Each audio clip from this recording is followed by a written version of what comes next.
नमस्कार बच्चों, आज हम लोग द्वितीय पाठ संस्कृत पढ़ेंगे। 10वीं वर्ग का पाटलिपुत्र वैभव, और इसमें व्याकरण सहित देखते जाएंगे, क्योंकि अगर व्याकरण नहीं देखेंगे तो समझ में कम आएंगे। तो पाटलिपुत्र वैभव स्टार्ट करते हैं। लिखा हुआ है कि बिहार राजस राजधानी नगरम। बिहार राजस यानी बिहार राज्य का, राजधानी नगरम राजधानी नगर, बिहार राज्य की राजधानी नगर पाटलिपुत्र, सर्वेषु यानी सभी, कालेषु यानी कालों में, महत्व धारित मतलब महत्व धारण करती है। बिहार राज्य की राजधानी पटना सभी कालों में महत्व धारण करती है। अस्य इतिहासा, इसका इतिहास, सर्वकालेषु, इसका इतिहास सार्ध सहस्त्र वर्षमिति, यानी इसका इतिहास 2500 वर्ष वर्तते, पुराना है। आगे है कि अत्र धार्मिक क्षेत्रे राजनीति क्षेत्रम उद्योग क्षेत्रम च विशेषण ध्यान आकर्षम। इसका धार्मिक क्षेत्र, राजनीति क्षेत्र, उद्योग क्षेत्र में विशेष योगदान है या विशेष ध्यान आकर्षण करता है। विदेशिका यात्रिना मेगास्थनीज फायान वेंसांग इत्यादि पाटलिपुत्र्या वर्णन स्व स्मरण ग्रंथेषु चक्रु। विदेशों से आए यात्रीगण मेगास्थनीज फायान वेंसांग इत्यादि पाटलिपुत्र का वर्णन अपने अपने संस्मरण ग्रंथों में भी किया। पाठेऽस्मिन् पाटलिपुत्र वैभवस्य न समान परिचयो भवेते। इस पाठ में पाटलिपुत्र वैभव का समान परिचय है। अब साधारण सी भाषा में हम लोग समझते हैं। बताया जा रहा है कि पाटलिपुत्र की राजधानी कहाँ है? नहीं, बिहार की राजधानी पाटलिपुत्र है। यह सभी कालों में इसका महत्व रहा है, यानी प्राचीन काल से वर्तमान काल तक महत्व इसका रहा है। अब देखा जाए किस किस क्षेत्रों में रहा है, तो धार्मिक क्षेत्रों में। धार्मिक क्षेत्र किसको कहते हैं? पूजा पाठ, देवी मंदिर इत्यादि स्थानों में। और राजनीतिक क्षेत्र किसको कहते हैं?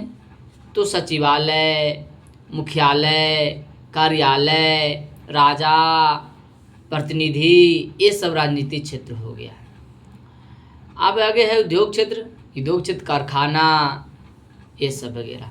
आगे है कि यहाँ बहुत सारे यात्रीगण आए। यात्रीगण किस लिए आए होंगे? यहाँ विद्या का घर होगा, यहाँ देखने का स्थान रहे होंगे।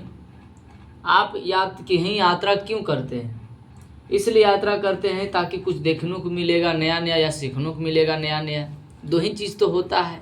जैसे आज नालंदा सीखने का स्थान प्रचलित है, राजगीर देखने के लिए प्रचलित है।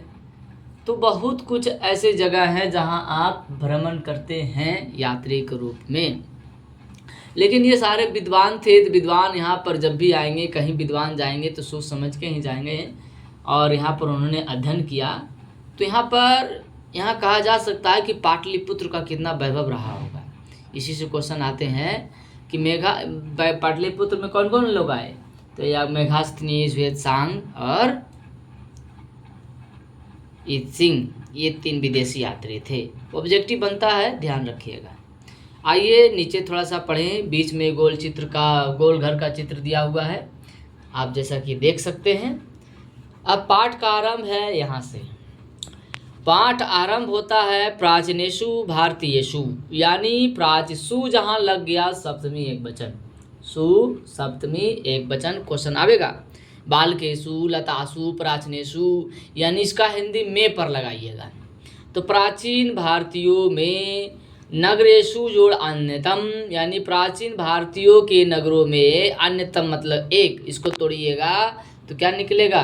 प्राचीन भारतीयों के नगरों में एक।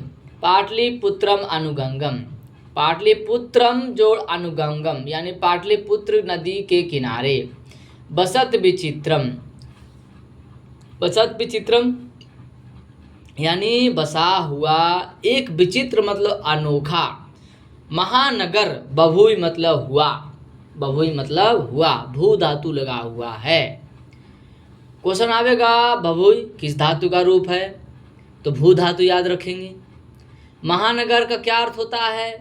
तो जो आप लोग जानते हैं कि गांव 100-500 की आबादी में गांव देखने को मिलता है, शहर 5,000 से 10,000 आप समझिए, महानगर 50,000 से लाख तक समझिए वो महानगर होता है। आज का ये पटना नहीं है यारो, ये बहुत ही प्राचीन पटना है। तत् विषय यानी इसके विषय में दामोदर गुप्त नाम कवि गुट्टितिव काव्य में लिखा है। इसके विषय में एक कवि हुए, कवि का नाम है दामोदर गुप्त। कवि किनको कहते हैं? जो कविता की रचना करते हैं। कविता इतना आसानी से रचना नहीं किया जाता है, बहुत ही गहरा चिंतन और पूरा मनन करके होता है, तो आत्मबोध से लेखनी उतरती है। तो उन्होंने कूटनीति, उनका एक दामोदर गुप्त नाम का जो एक रचना का किताब है, वो क्या नाम है? कूटनीतिम ताक्य। कूटनीतिम ताक्य आप पढ़िएगा तो उसमें लिखा हुआ है, अस्ति महि तिलकम सरस्वती कुलगिरहम महानगरम, अस्ति महि तिलकम सरस्वती गिरहम महानगरम, नामना पाटलिपुत्रम परिभूत्रपंद्रस्थानम। यानी दामोदर गुप्त कहते हैं कि पटना जो है अस्ति महि तिलकम, अस्ति मतलब है, महि मतलब धरती, तिलक मतलब जो आप यानी शुभ जिसको बोलते हैं तिलक का, यानी धरती का तिलक कौन है? तो पटना था। सरस्वती कुलगिरहम यानी सरस्वती का घर कौन था? तो पटना था। आज भी देखे को मिलता है। इत्यादि नामों से परिभूतन दान यानी पुरंदर मतलब होता है इंद्र, यानी इंद्रों का जो स्थान है पटना है। इसलिए इंद्रों का स्थान क्यों कहा गया? क्योंकि हमेशा बाढ़ पटना में आती है, हमेशा बाढ़, यानी बिहार में बाढ़ सुखाड़ हमेशा आती रहती है, इसलिए पटना ज़्यादातर से देखने को मिलता है। इसलिए कहा गया है, दामोदर कूटनीतिम काम में लिखे हैं कि ये धरती जो है धरती का तिलक भी है, यानी धरती को गौरव बनाने का काम भी करता है। सरस्वती यहाँ बहुत ज़्यादा विद्या भी बचती है, और लेकिन एक स्थिति खराब ये भी है कि यहाँ पर इंद्र भगवान ज़्यादा विराजमान होने के कारण ज़्यादा वर्षा होगी, और बाढ़ का शिकार हमेशा होता रहेगा। आगे देखा जाए तो यहाँ पर आइए हम लोग यहाँ देखते हैं, दूसरे पैराग्राफ में लिखा हुआ है, इतिहासे सूर्यते यत गंगा स्तारे बुद्ध्या काले पाटलिग्रामा स्थित। इतिहास में सुना जाता है कि गंगा स्थिरे, गंगा के किनारे बुद्ध काल में पाटलिपुत्र स्थित था। यत्र चा भगवान बुद्धा बहुकृत्वा समागता, यानी यहाँ भगवान बुद्ध कई बार आए, यहाँ भगवान भ्रमण के लिए बुद्ध कई बार आए। तेन कथितम अस्ति यत ग्राम महानगरम भविष्यन्त्यु, और उन्होंने कहा, कथितम जो अस्ति, और उनके द्वारा कहा गया, यद की ग्रामोयहम, यह ग्राम महानगर होगा, किंतु कालस्य अग्निदाहस्य जलपुरस्य च भयात सर्वांताग्र भविष्यति। लेकिन यह कलह मतलब झगड़ा, अग्निदाह मतलब सुखाड़, या तो आग, या तो आप आतंकवाद, यानी एक तरह समझिए कठिन परिस्थितियाँ, जलपुरस यानी बाढ़ से हमेशा यह भयावह स्थिति यहाँ देखने को मिलता रहेगा और स्थिति से जूझता रहेगा।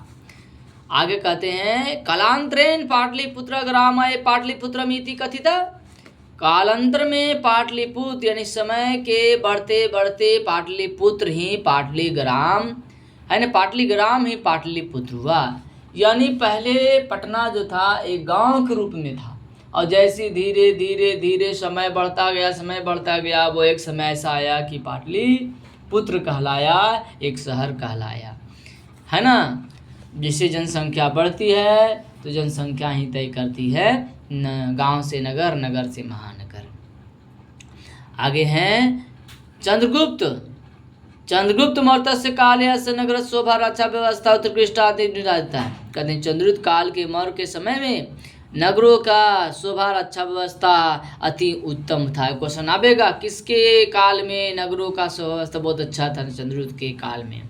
यूनान में राजदूत मेगास्थनीजा स्वसंस्मरण गिरेशु निरूपति। कहते हैं यूनान के राजदूत मेगास्थनीज अपने स्मरण ग्रंथों में उल्लेख करते हैं, निरूपति निरूपण करते हैं, उल्लेख करते हैं। अस्य नगरस्य भवस्य प्रिय दर्शन अशोकस्य शमी सुतराम सामिद्रम। इस नगर का वैभव प्रियदर्शी अशोक के समय बहुत ही सामिद्र था। यहाँ फिर सब्जेक्टिव बनता है। अब देखते हैं मित्रों, जितना इतना में से कितना ऑब्जेक्टिव बनता है, सब्जेक्टिव बनता है। थोड़ा सा रिपीटिंग करा देते हैं। पहला ऑब्जेक्टिव बनता है पाटलीग्राम का नाम क्या है। पाटलीग्राम का नाम पाटलिपुत्र भी है। किसके काल में पाटलीग्राम कहा गया? बुद्ध के काल में कहा गया। यहाँ कौन आए? बुद्ध आए। बुद्ध ने क्या कहा? तो आपने पढ़ा कि बुद्ध ने कहा कि हाँ अग्नि दाह और इन झगड़ों के स्थितियाँ हमेशा बनी रहेगी। आगे कहा कि पाटलिपुत्र आगे जा कर के पाटलीग्राम ही पाटलिपुत्र बना। और ये भी कहा गया चंद्रगुप्त के समय में कि इसकी रक्षा व्यवस्था, यानी रक्षा व्यवस्था मानी क्या, आज ऐसा नहीं है कि कहीं भी कुछ भी हो जाता है ना, लेकिन पहले इसकी रक्षा व्यवस्था बहुत अच्छी थी। राजा बहुत मानता था प्रजा को, है ना, उसकी रक्षा करता था। आगे चलिए समझते हैं।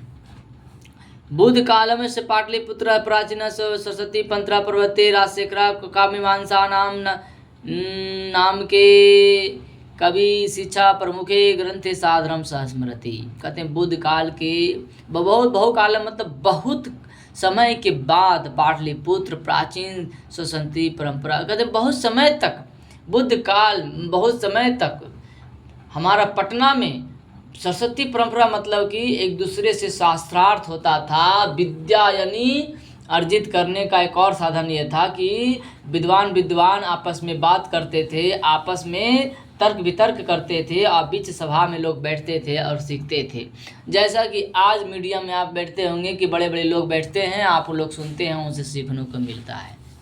राजशेखर ने काव्यमीमांसा में एक बहुत ही लिखते हैं क्या ये पाटलिपुत्र पर कि अत्र परसा पे भी पाणिनि पिंगल ब्याडी बारुचि पंतजलि ई परीक्षा ख्याति मुगजा। जैसे कि आप लोग इसे ऐसे समझिए कि पटना की धरती पर हमेशा बड़े बड़े लोग, बड़े बड़े विद्वान जन्मते रहे। हम लोग आधुनिक समय जैसे राजेंद्र प्रसाद हो गए, वीर कुंवर सिंह हो गए, तो बहुत सारे ऐसे हैं जिनके वजह से पटना नाम ऊंचा रहा। जयप्रकाश नारायण हो गए। उसी तरह से प्राचीन काल में पाणिनि, पिंगल, ब्याडी, बारुचि, पंतजलि ये सारे भी हमारे यहीं पर जन्म लिए। तो इस तरह से इतना बहुत हो गया, आगे बाद में देखेंगे। इतना ही, और ऑब्जेक्टिव सब्जेक्टिव एक अलग सेशन में आपको लाएंगे। और विशेष कर इतना ध्यान दीजिए, कहीं कोई दिक्कत हो तो कमेंट करें और शेयर करें।